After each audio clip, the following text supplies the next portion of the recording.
semuanya. Perkenalkan, kami dari kelompok Z ingin memperkenalkan diri. Pose with the fans. Pose with the pose with the pose with the fans. Pose with the pose with the pose with the fans. Pose with the fans. Fans.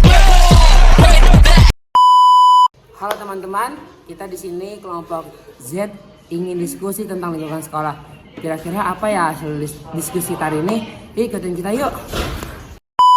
Jadi di sini kelompok Z ingin berdiskusi, berdialog tentang masalah kedisiplinan di SMK Salatiga. Jadi di sini saya berfungsi sebagai moderator dan saya guru. Dan saya Pak Guru. Dan saya siswa. Dan sebagai guru BK. Jadi atasi masalah kedisiplinan di sekolah, kita semua tahu bahwa siswa-siswi harus disiplin bagi pendidikan yang efektif. Namun tantangannya adalah bagaimana menciptakan lingkungan belajar yang disiplin tanpa mengorbankan belajar yang disiplin tanpa mengorbankan hak-hak siswa. Jadi gimana pendapat Pak Guru dan Bu Guru untuk tentang masalah kedisiplinan itu di sekolah? Apakah setuju atau tidak setuju? Sebenarnya saya sebagai guru setuju sih untuk kedisiplinan di sekolah, karena kedisiplinan di sekolah itu sangat penting ya untuk murid-murid, dan terutama murid-murid yang gak disiplin itu tuh harus dibasmi ya. Menurut Bapak Guru gimana? Kalau saya setuju, disiplin memang penting ya bagi para siswa. Tanpa disiplin, para siswa sulit untuk belajar dan berkembang. Namun saya percaya bahwa pendekatan yang keras dan otoriter tidak efektif. Kita perlu menciptakan lingkungan yang mendukung dan mendorong.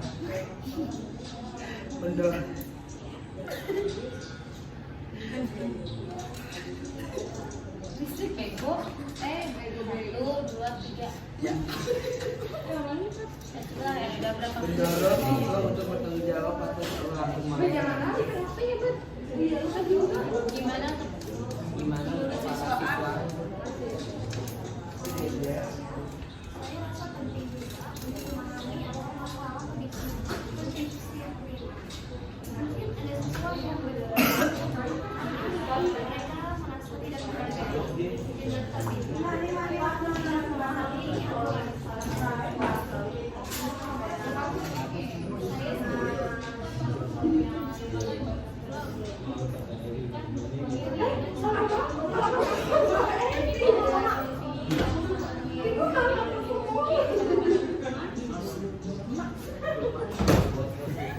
Dan untuk guru BK pastinya akan tahu siswa-siswanya di sekolah ini.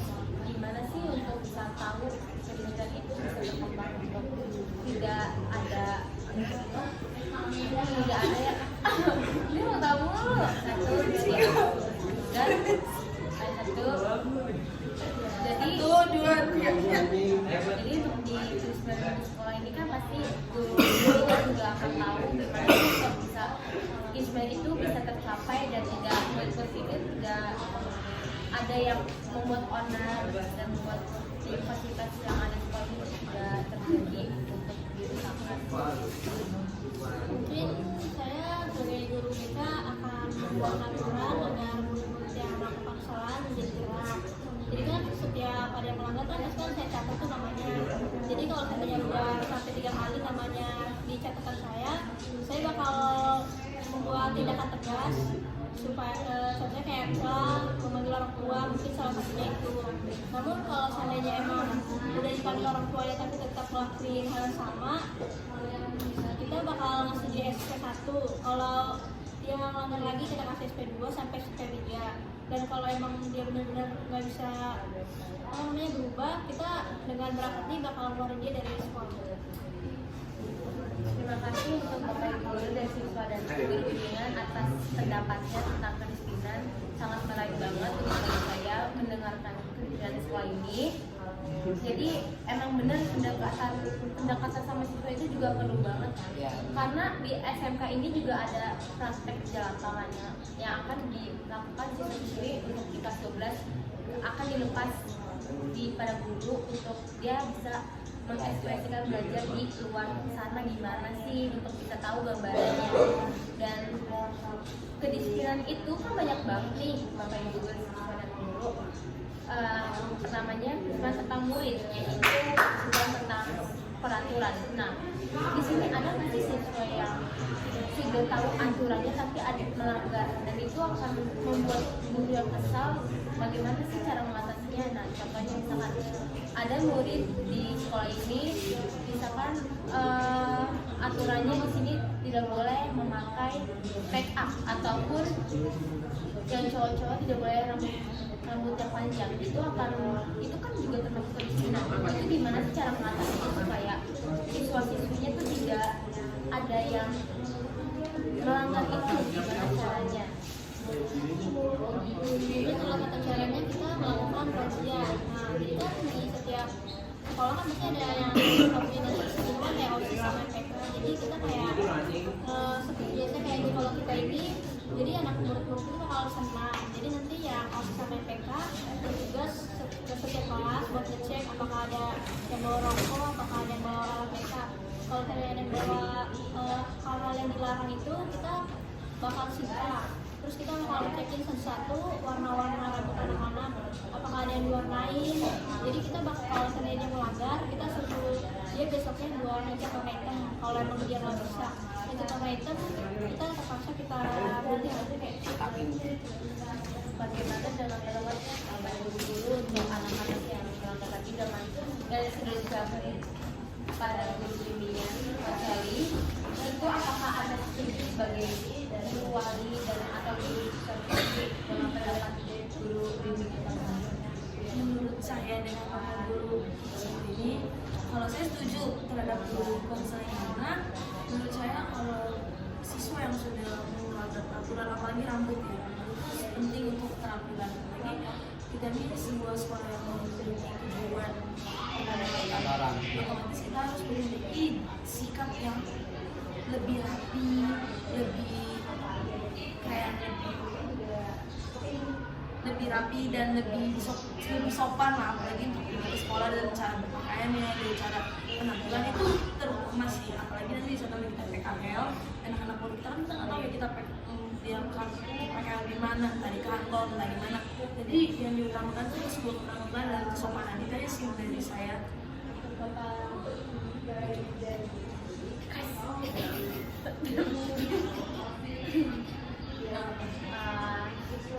Aku mendengar pendapat dari saya mendengar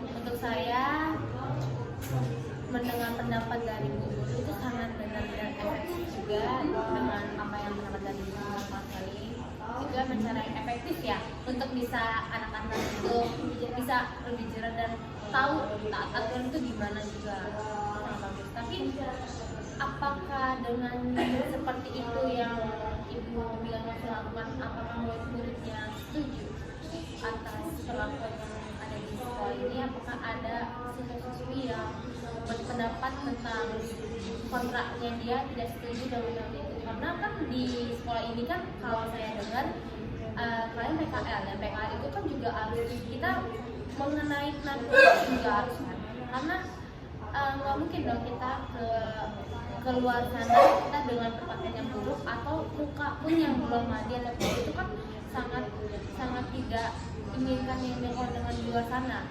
Pasti semua pekerjaan ingin juga pertama attitude, dan kedua penampilan, yang ketiga adalah cara kita mengelola suatu pekerjaan dengan baik. Itu gimana sih Bu kalau misalkan ada murid juga yang berperan seperti itu, untuk dia ingin berekspresi ataupun dia ingin selalu, dia bukannya untuk menjelaskan tapi dia ingin mengekspresikan dirinya dia itu seperti apa, dan itu pun juga akan dibutuhkan untuk dibina juga.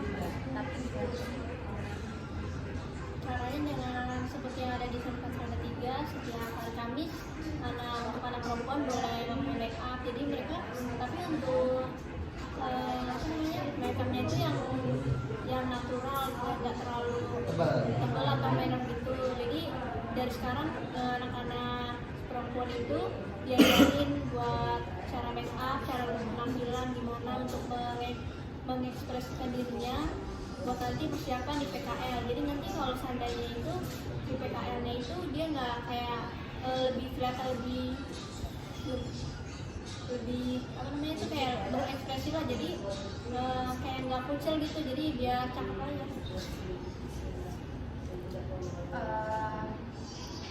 Di sini pasti kan udah metode kurikulum merdeka, pelajaran yang mendorong disiplin dalam kurikulum merdeka itu apa sih?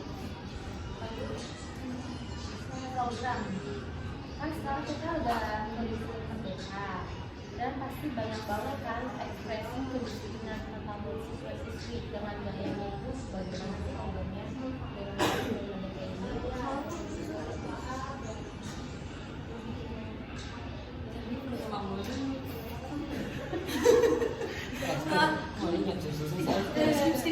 Skip. Tahu sekolah program merdeka. Jadi terima kasih untuk bimbingan konseling atas pendapatnya juga, sangat benar-benar berguna untuk video ini akan ditunjukkan kepada teman kita juga. Apa tujuan pemerintah? jadi terima kasih banget untuk bimbingan konseling kita di SMK juga atas pendapatnya. Dan saya ingin tahu lagi nih, kedisiplinan apa aja sih yang ada di semester 3? Bapak Ibu, kedisiplinan apa aja sih yang ada di kedisiplinan apa lagi yang ada di semester 3 tentang kedisiplinan atau aturan dan apa lagi? Yang terutama saya sebagai guru, yang paling penting di SMP semester 3 ini adalah waktu. Kedisiplinan waktu itu sangat penting, apalagi di dunia kerja dan di dunia sekolah. Apalagi kan banyak banget ya, kalau di zaman sekarang tuh anak sekolah tuh pada terlambat, pada kesiangan, itu alasannya pada kayak macet lah bu, kayak saya lupa roster buku lah bu, itu sangat dibasmikan gitu. Apalagi siswa-siswa sekarang kan kayak sudah menganggap enteng. Kalau bagi saya sih kedisiplinan itu mengumpulkan tugas tepat waktu dan jadi bagi saya itu kedisiplinan yang saya tegaskan itu adalah menjaga kebersihan dan ketertiban dalam kelas. Kan banyak sekali sekarang murid-murid ini yang tidak menjaga kebersihan di lingkungan sekolah, khususnya di kelas ya, karena banyak sekali yang memang setelah makan ini banyak banget untuk buang sampah di tempat sampahnya, malah buang di kelas. Itu tidak baik untuk dijadikan contoh.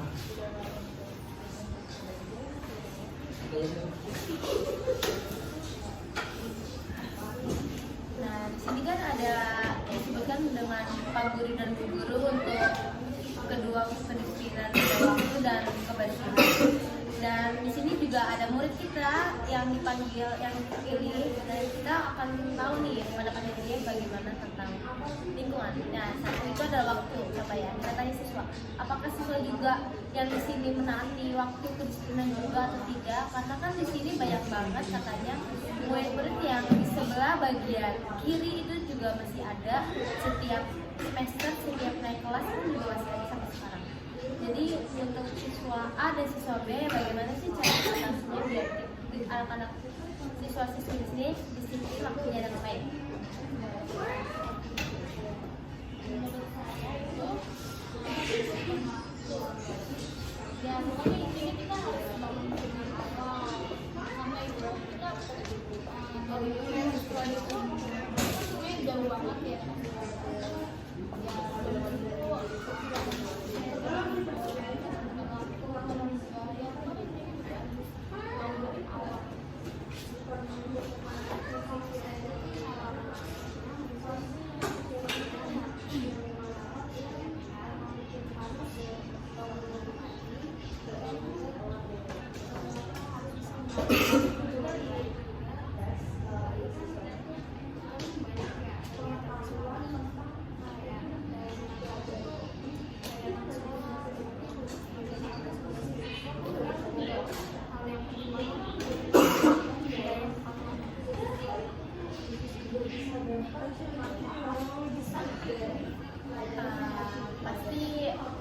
perilaku juga bagi para murid harus menyesuaikan dengan apa sih yang aktivitas besok dilakukan. Pasti ada membuat jadwal juga kan di notes HP ataupun di jadwal kertas di tembok kamar kalian.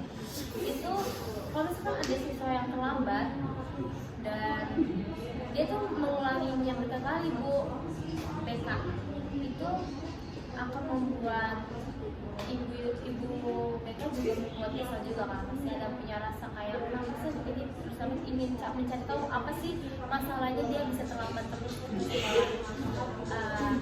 Terus bagaimana untuk mengasah tersebut itu tidak terlambat lagi, apakah dia ada masalah dengan untuk kekeluargaan atau tentang dirinya sendiri. Mungkin salah satu caranya kita bakal ngambil anak ini yang bermasalah ke ruang BK. Jadi kita tuh kayak nanya dari dalam kayak apa sih alasan kamu terlambat, alasan kamu pulang kesalahan yang sama itu kenapa.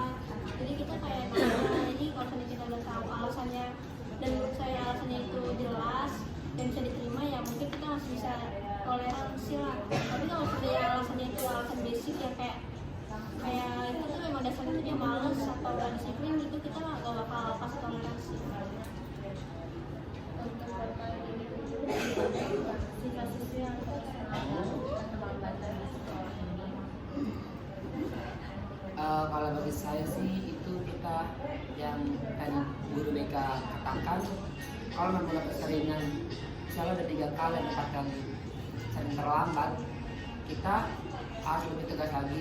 Kita akan panggil orang tua atau kita panggil siswa untuk memberikan nasihat bagaimana lagi, apa mau masih terus telat atau bagaimana, atau mau belajar mengatur waktu dengan baik. Kalau memang masih terus kita akan tegas panggil orang tua. Kalau memang udah panggil orang tua, kita akan berikan surat peringatan, sanksi ya. Kalau bagi guru bagaimana? Pendapat saya sih udah seperti kayak Bapak Niko ya. Cuman kalau memang anak murid itu seperti sudah tidak bisa diatur, mungkin kami juga akan memberi sanksi yang benar-benar menurut biar anak murid itu biar mikir gitu, oh terus saya ini lagi dihukum loh, saya lagi kena sanksi. Kalau hanya untuk berbicara saja SP1, SP2, kebanyakan anak murid itu kayak meremehkan kan. Lebih baik saya akan disanksi dulu. Cuma kalau begitu kan tugas BK ya, jadi saya hanya menambahkan saran kalau memberi sanksi itu jangan hanya biar bikin siswa tuh kayak sanksinya ringan kok, sanksinya biasa kok. aja. Iya, jadi kita harus bisa sebagai guru kita harus juga bikin gimana siswa tuh harus mikir gitu loh. Jadi nggak meremehkan sebuah sanksi yang kita kasih. Jadi itu dari pendapat saya sih. Terima kasih sangat banget pendapatnya Bapak dan Ibu guru di sini. Dan gimana pendapat tentang murid-murid tentang apa yang disampaikan oleh Bapak Guru dan Bu Ika sampaikan? Gimana, apakah Anda setuju dengan pendapat Bu Guru Pak Guru kalian? Saya sih setuju banget.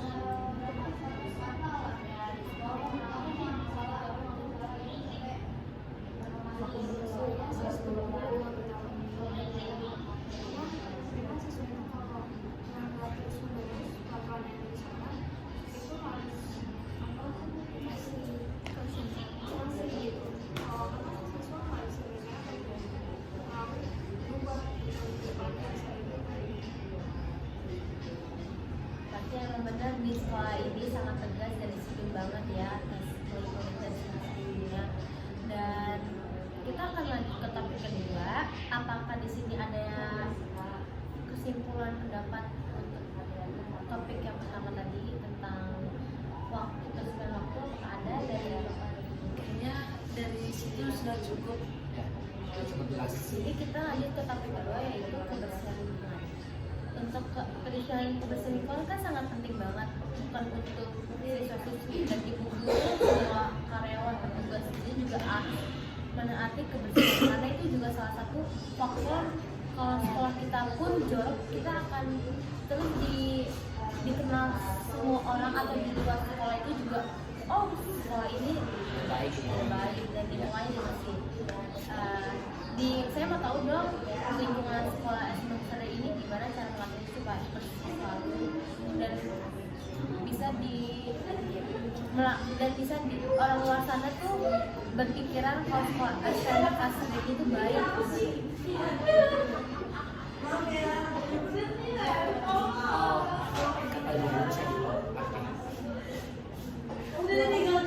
Cara mengatasinya itu kita bersyukur karena sekolah ini kita sudah berjalan. Woi, gantian cok, kita ngargain dari tadi. Kita juga mau bikin video.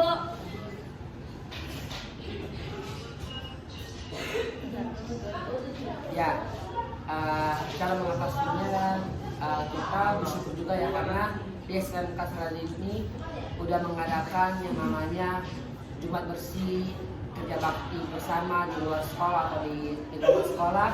Dan di sekolah ini kita terdapat kotak sampah yang sangat istimewa. Nah, istimewanya karena di kotak sampah ini ada 3 jenis ya yang kita tahu yang bisa diolah dan ada yang bisa didaur ulang dan Goblok, dia nyebutin tapi dia nggak tahu 3 jenis itu. Wow. Jadi nggak ada daun ulang, bisa yang dibuat. Ada Kamu kopi itu jangan banyak-banyak kan? organik. 30. Kita mau bicara apa? Jadi kita akhirin dari sini aja lah. Enggak lebih kan kebersihan lingkungan itu apa aja sih bumbu? Kalau contohnya tadi yang seperti buatan dulu yaitu lakukan bersih seperti kerja bakti. Jadi kita tuh setiap hari Jumat setelah senam kita melakukan kerja bakti di masing-masing sudut sekolah. Jadi nanti kepala sekolah bakal bagi bagian dari kelas 10A di mana, kelas sampai kelas 11 di mana. Jadi kita semua tuh ngambil bagian untuk menjaga kebersihan. Bagaimana siswa-siswi yang membuang sampah sembarangan? Hal yang kedua kan di sini fungsinya sebagai siswa juga. Gimana sih kalau misalkan lihat siswa-siswi yang melanggar kebersihan lingkungan sekolah?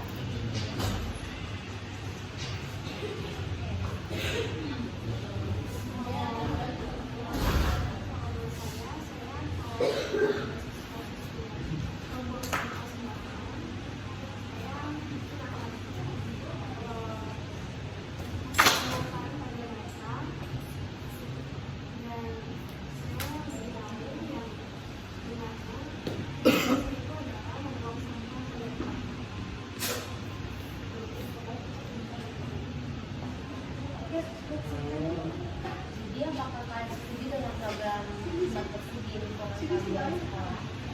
Setuju. Setiap hari Jumat kita tuh ada bersih.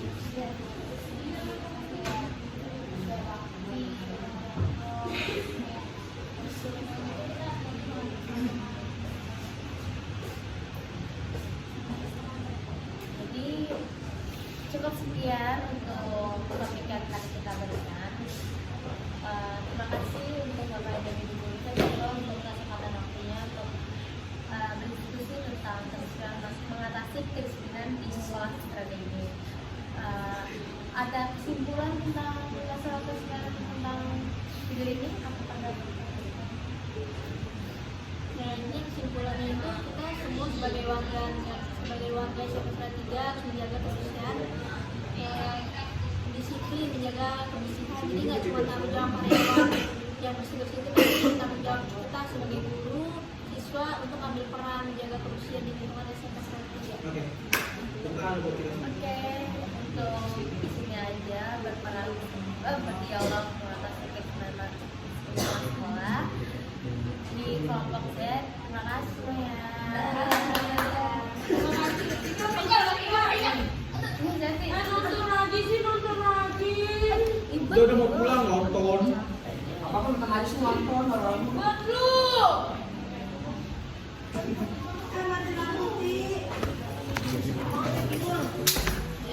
넌 나를 보면